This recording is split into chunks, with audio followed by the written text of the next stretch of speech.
జై శ్రీమన్నారాయణ. ఓం నమో నారాయణ గోవింద. జన్మ వృత్తాంతం కోసం తెలుసుకున్నాము.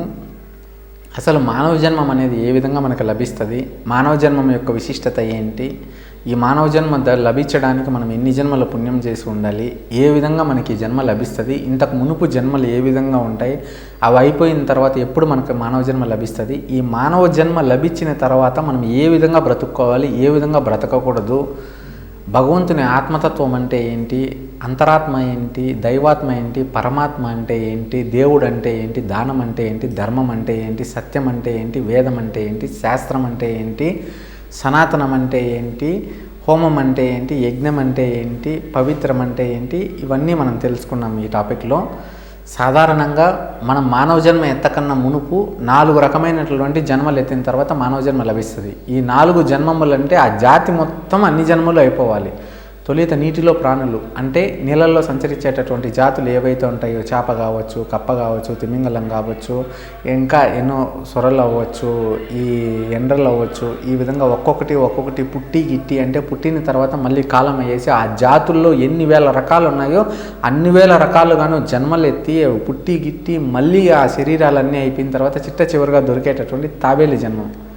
ఆ తాబేలు జన్మం మూసిన తర్వాత అప్పుడు మీకు యోగ్యం ప్రసాదించి భగవంతుడు నీళ్ళల్లో తిరిగే ప్రాణుల నుంచి మీకే ఆకాశంలో సంచరించేటటువంటి పక్షాదులు ఏవైతే ఉంటాయి, 2 కాళ్ళతో నడిచేటటువంటి పక్షులు, నీళ్ళల్లో పారాడేటటువంటి అయిపోతుంది, 2 కాళ్ళతో నడిచేటటువంటి పక్షులు ఏవైతే ఉన్నాయో వాటి జన్మ ప్రసాదిస్తాడు. పక్షులు చిలకలు అవ్వచ్చు, రాబందు అవ్వచ్చు, గువ్వ అవ్వచ్చు, ఏదైనా పిట్ట అవ్వచ్చు, నెమలి అవ్వచ్చు, ఈ విధంగా అనేక పక్షులు ఒక్కొక్క పక్షిగా పుట్టి గిట్టి ఏదైతే ఉంటుందో చిట్ట చివరిగా మీకి అన్ని జాతుల్లోనూ పక్షులలో అయిపోయిన తర్వాత చిట్ట చివరిగా దొరికేటటువంటి జాతి వచ్చేసేసేసేసి ఇది గరుత్మంత. ఆ గరుడ పక్షి అయిపోయిన తరువాత ఇన్ని జన్మలు పక్షుల్లో ఎత్తాలి. ఆకాశంలో సంచరించేటటువంటి జాతులు అంటే నీళ్ళల్లో తిరిగేటటువంటి అన్ని జన్మలు ఎత్తేసిన తర్వాత తాబేలు జన్మ దొరుకుతుంది. తాబేలు జన్మ అయిపోయిన తర్వాత 2 కాళ్ళతో నడిచేటటువంటిది ఆకాశంలో సంచరించేటటువంటి జాతి ఉంటుంది పక్షాదులది. ఈ యొక్క అన్నీ కూడా A to Z అయిపోయిన తర్వాత చిట్ట చివరిగా మనకు గరుడ పక్షి దొరుకుతుంది. ఆ జన్మంబు అయిపోయిన తరువాత మనకి వృక్ష జన్మలు దొరుకుతాయి. వృక్ష జన్మలలో అనేక వృక్షాలు, తులసి అవ్వచ్చు, మర్రి అవ్వచ్చు, బిల్వం అవ్వచ్చు, ఇంకా ఎన్నో వృక్షాలు, సీతాఫలం అవ్వచ్చు, మామిడి అవ్వచ్చు, ఈ విధంగా ఎన్నో పూల మొక్కలు అవ్వచ్చు, ఎన్నో వృక్షాలు అవ్వచ్చు, అనేకవి పుట్టి గిట్టి అవి చెదులు పట్టేసేసి చెడిపోయేసేసి మళ్ళీ ఇంకో వృక్షాలలాగా ఎత్తేసేసి ఇంత జన్మములు అన్ని చెట్లుగాను అయిపోయిన తర్వాత చిట్ట చివరి జన్మంలో మళ్ళీ చెట్లు జాతిలో వచ్చేసేసి భగవంతుడు ఆశ్రిత వృక్షంలో మీకే జన్మను ప్రసాదింపచేస్తాడనమాట. అంటే అన్ని చెట్లు రూపంలోనూ జన్మం అంతా అయిపోయిన తర్వాత చిట్ట చివరిగా దొరికేటటువంటి జన్మం అనేది చెట్ల రూపంలో దొరుకుతుంది. ఆశ్రిత వృక్షం మందిరాల్లో ఉంటుంది కదా, ఆశ్రిత వృక్షం. ఈ వృక్షం కూడా జన్మం అయిపోయిన తర్వాత అప్పుడు 4వది చిట్ట చివరిగా వచ్చేసి ఇంకా ఎటువంటి 4 కాళ్ళలో సంచరించేటటువంటి జాతి అంటే 4 కాళ్ళ జంతువులు జన్మ అంటే నీళ్ళల్లో ప్రాలాడే అన్ని జంతువులది, నీళ్ళల్లో సంచరించే అన్ని జాతులది జన్మం అయిపోయింది. పక్షాదులు ఆకాశంలో సంచరించేటటువంటి అన్ని పక్షాదులు అయిపోయింది. తర్వాత వృక్షజాతి వృక్షాలు అంతా అయిపోయింది. ఇప్పుడు లాస్ట్లో మిగిలి ఉండేది 4 కాళ్ళ జంతువులు. ఇవి ఈ జాతులే ఉండేది. ఈ 4 కాళ్ళ జంతువులు ఏవైతే ఉన్నాయో వీటిలో వచ్చేసేసి పులి అవ్వచ్చు, సింహం అవ్వచ్చు, మేక అవ్వచ్చు, గుర్రం అవ్వచ్చు, ఏనుగు అవ్వచ్చు, ఇలాగ ఒక్కొక్కటి పుట్టి గిట్టి ఇలా అన్ని వాటిలోనూ వీటిలో క్రూరమైనవి, సాధువైనవి, ఇట్లా ఏ జంతువు అయినా కానీ ఇలా అన్ని జన్మములు స్వీకరించేసేసి ఆ జన్మం అయిపోయే శరీరం విడిచేసి అట్లా ఒక్కొక్క జన్మను ఎత్తుకుంటూ చిట్ట చివరిగా దొరికేటటువంటి గొప్ప జన్మం అనేది ఇంకా మీ కర్మలన్నీ దహించిపోయాయి, ఇంకా మీకు మానవ జన్మము లభిస్తుంది అనే కన్నా ముందర సూచన చిట్ట చివరి జన్మ గోమాత జన్మ. గోవు 3 దేవతలు ఉన్నటువంటి గోవు. ఆ గోవు పాదాలలో 4 వేదం ఉంటుంది. గోవులో శ్రీమన్నారాయణ 3 దేవతల రూపంలో ఉంటాడు, దేవాది దేవుడుగా. ఆ గోవు పాలు మనకి సత్వగుణంలో ఉంటాయి, ఎంతో పవిత్రమైనటువంటిది. అంత పవిత్రమైనటువంటి జన్మని మన భగవంతుడు ప్రసాదిస్తాడు. ఆ గోవు జన్మము అనేది చాలా పవిత్రమైనటువంటిది. ఆ గోవు జన్మం అయిన తరువాత దొరికేటటువంటి జన్మము మానవ జన్మము. అంటే కొన్ని వందల వేల జన్మలు మనం ముగిసిపోయి ఉన్నాయి. చెట్లలో ఫస్ట్ వచ్చి నీళ్ళలో సంచరించేటటువంటి అన్ని జాతుల్లోనూ పుట్టిన తర్వాత చిట్ట చివరగా తాబేలు, ఇది అయిపోయిన తర్వాత ఆకాశంలో సంచరించేటటువంటి అన్ని పక్షాదుల జాతులు, అది అయిపోయిన తర్వాత మనకి చిట్ట చివరగా మళ్ళీ ఈ వృక్ష జన్మలు అన్నీ, ఇది అయిపోయిన తర్వాత చిట్ట చివరగా 4 కాళ్ళ జంతువులు. అంటే ఇంకా ఎత్తడానికి ఎటువంటి జన్మములు లేదు, కేవలం ఉన్నది మానవ జన్మలు. ఎందుకంటే భూలోకంలో సంచరించేటివి, ఆకాశంలో సంచరించేటటువంటి వృక్షాలు, 4 కాళ్ళ జంతువులు అన్నీ అయిపోయాయి. ఇంక కేవలం మిగిలింది మానవ జన్మ. ఇవన్నీ జన్మములు వేలాంతర, ఈ జన్మములు ఈ వరకు గోవు జన్మ వరకు రావాలంటే సాక్షాత్తు మీరు వేల జన్మములు ఎత్తి ఉంటారు. 3 కోటి జన్మలు అయిపోయి ఉంటాయి మీవి. వీటిలో మళ్ళీ మీరు చేసుకునేటువంటి కర్మలు, దోషాలు, పాపాల మీద కూడా మీరు మళ్ళీ అదే జన్మలు ఎత్తి వచ్చి ఉంటారు. అంటే ఇన్ని వేల జన్మలు ఎత్తిన తర్వాత మీకు దొరికేటటువంటి ఏకైక సౌభాగ్యము చిట్ట చివర గోవు జన్మం. ఆ గోవు జన్మం అయిపోయిన తర్వాత దొరికేటటువంటిది మానవ జన్మం.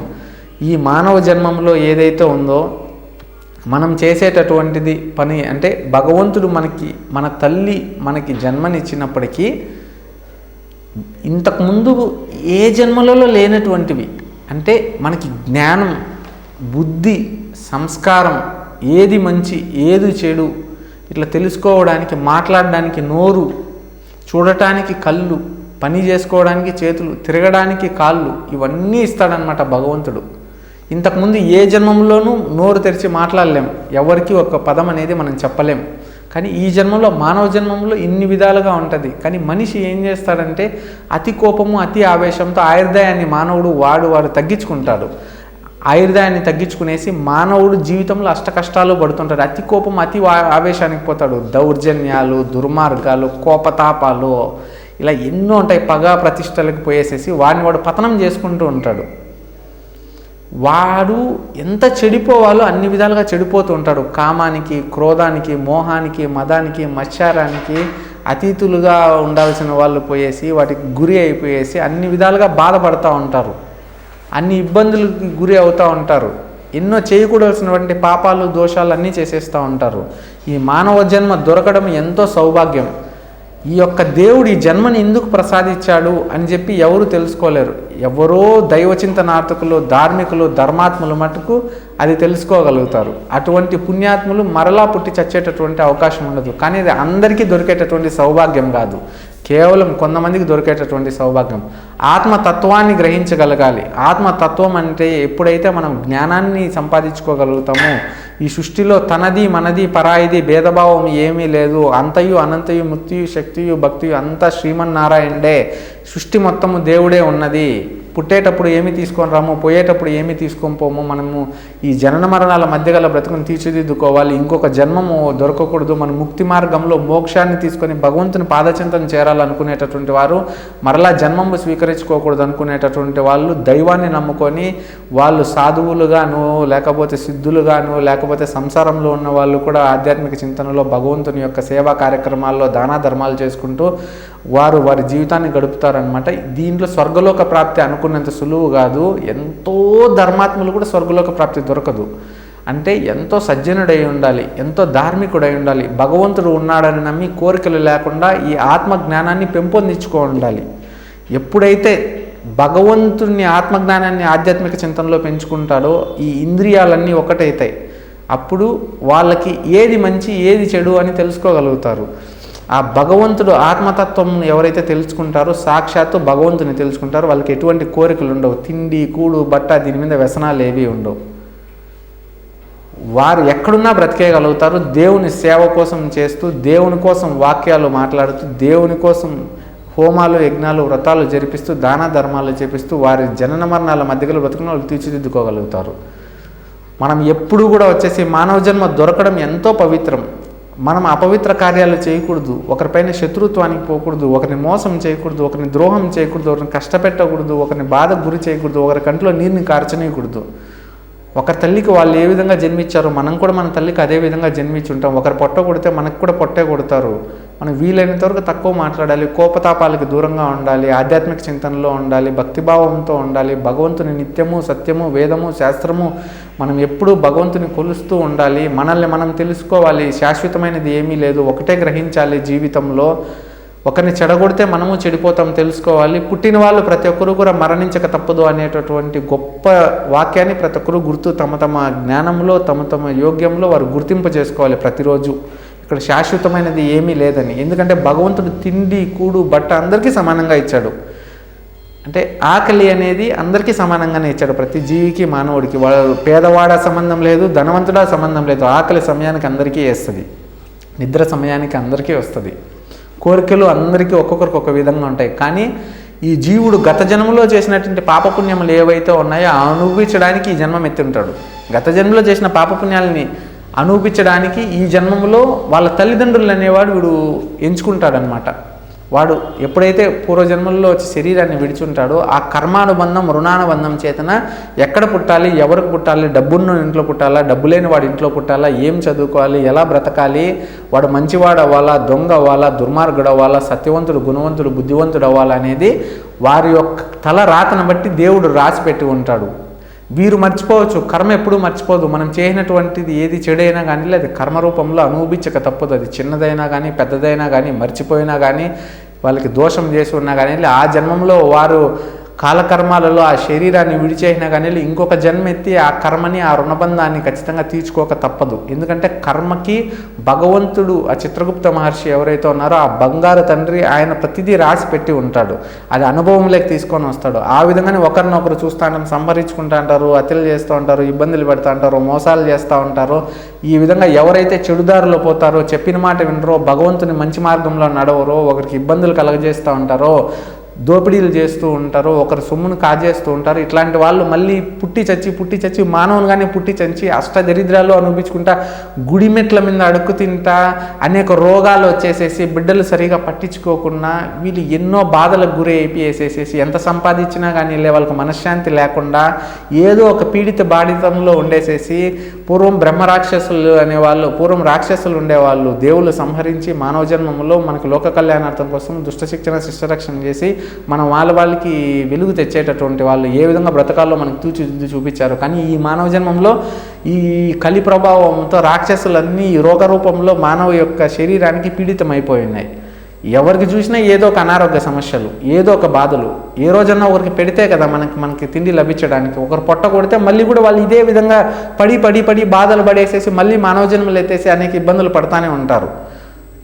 అట్లా భగవంతుని తత్వాన్ని అలవరుచుకొని జ్ఞానాన్ని పెంపొందించుకున్న వారికి తిండికి కూడికి బట్టకి ఇబ్బంది ఉండదు. వాళ్ళు చివరి రోజుల్లో వెళ్ళేటప్పుడు నారాయణ నారాయణ నమశివాయ బ్రహ్మ విష్ణు మహేశ్వరాయ త్రిమూర్తి దేవాయ నమ శ్రీ మాతృమూర్తినే నమః అని నవ్వుతూ ఆడుతూ పాడుతూ శరీరానికి కూడా తెలియకున్న భగవంతునికి వాళ్ళు ఉన్నటువంటి శరీరంలో ఉన్నటువంటి ఆత్మ ఏదైతే ఉందో అది పరమాత్మలోకి లీనమైపోతుంది. అది ఎంతో పవిత్రమైనది, ఎంతో ధర్మమైనది. ఇక్కడ సత్యం అనేది ఏంటి, అసత్యం అనేది ఏంటి, శాస్త్రం అనేది అనేది ప్రతి ఒక్కరు కూడా గ్రహించాలి. అధర్మ మార్గంలో ఎవరూ పోకూడదు. మీరు చేసేటటువంటి పాపపుణ్య కర్మాలు ఏవైతే ఉన్నాయో తెలిసి చేసేటివి తెలియక చేసేటటువంటివి దోషాలుగా ఏర్పడతాయి. ఆ కర్మల్ని మళ్ళీ తీర్చుకోవడానికి మళ్ళీ మానవ జన్మంలో తిండికి లేక కూడికి లేక బట్టకు లేక ఇబ్బంది పడుతూ తమ మలమూత్ర విసర్జన తమ చేయలేక మంచం మీద పడేసి అనేక ఘోర ఇబ్బందులు పడాలి, ఎదుర్కోవాల్సి వస్తుంది. అట్లాంటి పనులు తెచ్చుకోకండి. భగవంతుడు ప్రసాదించినటువంటి ఈ మానవ జన్మం అనేది ఎంతో పవిత్రమైనది. ఇన్ని వేల జన్మములు ఎత్తిన తర్వాత దొరికేటటువంటి చిట్ట చివరి జన్మ మానవ జన్మ. ఈ మానవ జన్మం యందు భగవంతుని సేవ చేయండి. భగవంతుడు నోరిచ్చాడు, భగవంతుడు వాక్యాలు చెప్పండి, ఒక వేదం చదవండి, ఒక శాస్త్రం చెప్పండి, పరువుల కష్టాలు ఉన్న వాళ్ళని ఆదుకోండి, ఒకరు ఆకలితో ఉన్న వాళ్ళకి అన్నం పెట్టండి, ఒక మానవ సేవ చేయండి. మానవ సేవయే మాధవ సేవయే అన్నారు. ఒకరి కడుపుకు పొట్ట నింపండి. మీకు చేతనైనంత వరకు ఒకరికి మంచి చేయండి, ఒకరికి చెడు చేయకండి. ధర్మాన్ని పాటించండి, సత్యంగా బ్రతకండి, అధర్మ మార్గంలో ఎప్పుడూ పోకండి. భగవంతుడు మనకు చూపించినటువంటి సన్మార్గంలో సత్ప్రవర్తనతో ముందుకు పోండి. మీ జీవితంలో వెలుగు వస్తుంది, ఖచ్చితంగా వెలుగు వస్తుంది. చీకట్లో ఉన్న అంధకారాన్ని తొలగించుకొని మీ జీవితంలో వెలుగు వస్తుంది. ఏ విధంగా బ్రతకాలి అనేది తెలుసుకోండి. మీరు ఆధ్యాత్మికలో ఏ విధంగా అయితే వెళ్ళగలుగుతారో, భగవంతుని ఏ రోజైతే మీరు గ్రహించగలుగుతారో, ఈ సృష్టిలో శాశ్వతం కానిది ఏది లేదు అని ఏ రోజైతే మీరు గ్రహించగలుగుతారో ఆ రోజు మీకు భగవంతుడు అనేవాడు అర్థమవుతాడు. మీ కష్టాలకు అనేటువంటి విముక్తి కలుగుతుంది. మీరు దానము, ధర్మము, యోగ్యము, సిద్ధత్వము భగవంతుని పొందగలుగుతారు. మీ జీవితంలో మీరు సత్యాన్ని కట్టుబడి ఉండి సత్కర్మాలు చేస్తూ ఉంటే, హోమాలు, యజ్ఞాలు, వ్రతాలు, పూజలు ఏవైతే ఆచరిస్తూ సన్మార్గంలో నడుస్తూ ఉంటారో అప్పుడు ఒకరికి కష్టం పెట్టకుండా, ఒకరికి నష్టం పెట్టకుండా, ఒకరికి బాధ పెట్టకుండా ఉంటారు. ఖచ్చితంగా మీకు భగవంతుడు మోక్ష మార్గానికి దగ్గర తీసుకొని పోతాడు. ఒకవేళ మీరు ఏదైనా తెలిసి తెలియక చిన్న ప్రమాదాలు ఏదైనా తప్పిదాలు చేస్తున్నా భగవంతుని వేడుకుంటూ మీరు సన్మార్గంలో పశ్చాత్తాపడి భగవంతుని వేడుకుంటున్నా పాము గరవాల్సిన దగ్గర చీమ గరిచి మీ ప్రాణాలు నిలబెడతాడు భగవంతుడు. మరలా మీకు ముక్తి దొరికేటటువంటి వరకు మీకు సన్మార్గంలో మంచి జన్మలు ఇస్తాడు. శ్రీమంతుల ఇంట్లో మీకు పుట్టిస్తాడు. మీకు మళ్ళీ అంటే భగవంతుడు శ్రీమంతుల ఇంట్లో పుట్టించినా మళ్ళీ మీకు కోరికలు ఉన్నాయో లేవో అన్నీ చూస్తాడు. మీరు అప్పుడు మీ చేతనంతా దాన ధర్మాలు ఇవన్నీ చేస్తూ కర్మలు చేసుకోకుండా, ఇబ్బందులు పెట్టకుండా, దారిద్ర్యాలకు పాల్పడకుండా ధర్మ మార్గంలో మీరు నడిస్తే కనుక ఖచ్చితంగా భగవంతుని మనసు గెలుచుకొని ఆ తపస్సిద్ధిని, ఆ శక్తిని, ఇంద్రియాలని ఐకత్వం చేసుకుంటే మీకు ఇంకొక జన్మం లభిస్తుంది. భగవంతుని పాదచెంతన మోక్షాన్ని పొంది ఆయన పాదచెంత లేకపోతారు. అదేవిధంగా పాపాలు చేస్తూ పోతుండి ఈ చెప్పినటువంటి ఈ తిండికి, కుడికి, బట్టకు లేకుండా అనేకలు దోషం లేదు జైష్యమన్నారని అన్ని ఇబ్బందులు పడుతూ, అన్ని అవస్థలు పడుతూ ఉంటారు. మళ్ళా మానవ జన్మలు ఎత్తుతానే ఉంటారు, ఇబ్బందులు పడతానే ఉంటారు. అటువంటి కర్మలు చేసుకోకండి, కళ్ళు తెరుచుకోండి, ధర్మాన్ని పాటించండి. మీరు ఒక్కరు మీ వల్ల బాగుపడకపోయినా పర్వాలేదు కానీ ఒకరిని చెడగొట్టద్దండి. ఒకరికి చెడు చేయకూడదు, ఒకరి కోసం చెడుగా ఆలోచించకూడదు. మీ పని మీరు చేసుకోండి. భగవంతుని పట్ల ఆధ్యాత్మికంగా ఉండండి. భగవంతుడు మీ తల్లి మీకు ఇచ్చినటువంటి ఈ నవమాసాలు మోసి కనిపించినందుకు ఈ జనన మరణాల మధ్య గల బ్రతుకుని తీర్చిదిద్దుకోండి. దానం చేయండి, ధర్మము చేయండి, ఉన్నంతలో వెళ్ళండి. అన్ని సన్మార్గంలో సత్ప్రవర్తనతో నడచండి. హోమాలని, యజ్ఞాలని, మన సనాతన ధర్మ హైందవ మూలాలని ముందుకు తీసుకెళ్ళండి. సత్ప్రవర్తనతో ఉండండి. ఆ భగవంతుడు ఎల్లవేళలు సత్యము, నిత్యము మీ భుజస్కంధాలపై ఉండేసి వాయువేగంతో మీరు ఎట్లాంటి కష్టాలలో ఉన్నా మీకు ఆయన ఆపదల్లో రక్షిస్తాడు. మీ జీవనం అనేది చివరి రోజుల్లో ఎవరి దగ్గర చేయి చాచే పని లేకుండా ధర్మంగా నవ్వుతూ ఆడుతూ పాడుతూ పోవాలా. అది జీవితం, అది భగవంతుని పట్లే ఉంటుంది. ఈ జీవన వృత్తాంతం అనేది జ్ఞానాన్ని పెంపొందించుకునేదానికి, మీరు మీ పిల్లల్ని సన్మార్గంలో పెంచడానికి, మీరు చేయకూడాల్సినటువంటి పనులు చేయకూడని దానికి, చేయాల్సిన పనులు చేయడానికి, మానవ జన్మం యొక్క లాభం ఏంటి, ఎందుకు పుట్టాము అనేది, నేనెవరు, ఎందుకు పుట్టాను, నా యొక్క మూలం ఏంటి, నేను గత జన్మలో ఏంటి అనేది అన్నీ కూడా మీకే తెలుస్తుంది. ఎవరు గురువు కూడా అవసరం లేదు. మీకు ఆత్మతత్వాన్ని మీరు అలవర్చుకోవాలి, ఆత్మ జ్ఞానాన్ని పెంపొందించుకోవాలి. దైవత్వానికి, మీరు సిద్ధత్వానికి, శక్తి, ముక్తి, భక్తి మార్గంలో మీరు పోతే మీకు వెనకంటే ఏమీ ఉండదు. 10 మందికి మీరు చెప్పే స్థాయికి ఎదుగుతారు. భగవంతుని ఆశీర్వాదాన్ని కళ్ళు మూస్తే భగవంతుని మీ ముందర ప్రసన్నింప చేసుకుంటారు. అంత శక్తికి మీరు ఎదుగుతారు. ఒకరిని మోసం చేస్తూ ఇబ్బందులు పెడుతూ పోతూ ఉంటే మీరు మోసపోతారు. జన్మములు యందు మీరు కర్మలు పడతానే ఉంటారు. మోక్ష మార్గాన్ని ఎంచుకోండి. మరలా జన్మం లేకుండా చూసుకోండి. దైవత్వాన్ని పొందండి.